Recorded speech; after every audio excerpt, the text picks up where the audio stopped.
தூதன் அவனை நோக்கி, சகரியாவே பயப்படாதே. நல்ல கவனிங்க, இங்கே ஒரு சம்பவம் ஒன்று நடந்திருக்கிறது. என்னன்னா, சகரியா ஏதோ ஒன்றுக்காக ஜெபம் பண்ணி இருக்கிறேன்.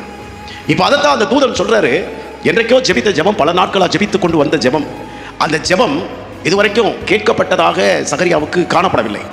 ஆனால் இப்பொழுது தேவதூதன் இறங்கி என்ன சொல்றாருன்னா, சகரியாவே உன் வேண்டுதல் உனக்கு என்ன செய்யப்பட்டது, கேட்கப்பட்டது. உன் மனைவியாகி எலிசபெத்து அவனுக்கு கீழே சொல்லப்பட்டிருக்கு, உனக்கு சந்தோஷமும் மகிழ்ச்சியும் உண்டாகும். அவன் பிறப்பின் நிமித்தம் அநேகர் சந்தோஷப்படுவார்கள். அவன் கர்த்தருக்கு முன்பாக பெரியவனாக இருப்பான். திராட்சரசமும் மதுவும் குடியான். தன் தாயின் வயிற்றில் இருக்கும் போதே பரிசுத்த ஆவியினால் நிரப்பப்பட்டிருப்பான். அவன் இஸ்ரவேல் சந்ததியாரில் அநேகரை அவர்கள் தேவனாகிய கர்த்தரிடத்திற்கு திருப்புவான். பிதாக்களுடைய இருதயங்களை பிள்ளைகளிடத்திற்கும் கீழ்ப்படியாதவர்களை நீதிமான்களுடைய ஞானத்திற்கும் திருப்பி உத்தமமான ஜனத்தை கர்த்தருக்கு ஆயத்தமாக்கும்படியாக அவன் எலியாவின் ஆவியும் பலமும் உடையவனாய் அவருக்கு முன்னே நடப்பான்.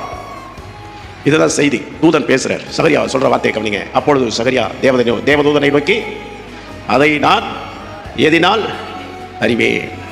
நான் கிழவனாயிருக்கிறேன். என் மனைவி நீ ஜெபம் பண்ண, உன் ஜெபத்து மேல உனக்கே நம்பிக்கை இல்லை. இப்போ நம்பிக்கை இல்லை, உன்னுடைய பலத்து மேலையும் உன் சுயத்து மேலையும் தான் இன்னும் என்ன இருக்கு, நம்பிக்கை இருக்கு. நான் ஜெபம் பண்ணியிருக்கிறேன்னா தேவன் எனக்காக கிரியை செய்வார்னா என் சுயத்தையும் என் பலனையும் என் திறமையும் பார்க்க வேண்டிய அவசியம் இல்லை.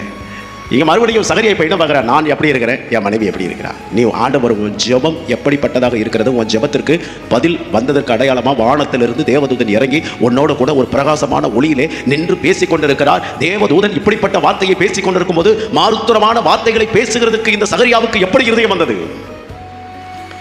கன நிமிடம் யோசித்து பாருங்கள். நாம தான் ஜெபம் பண்ணுவோம், ஆனால் நம்ம ஜெபத்தை பற்றி நமக்கே நம்பிக்கை இருக்காது. அது நடக்குமா நடக்காதா? ஆனா ஜெபம் பண்ணிட்டோம். இந்த ஜெபத்தோட கூட சந்தேகம் அப்படிங்கிறது கூட உள்ள வந்துடும் நிறைய பேருக்குள்ள. இந்த சந்தேகம் எப்ப வருது அப்படின்னு பாத்தீங்கன்னா, தேவனுடைய வல்லமையை குறைச்சு மதிப்பிடுகிற இடம் சந்தேகம்.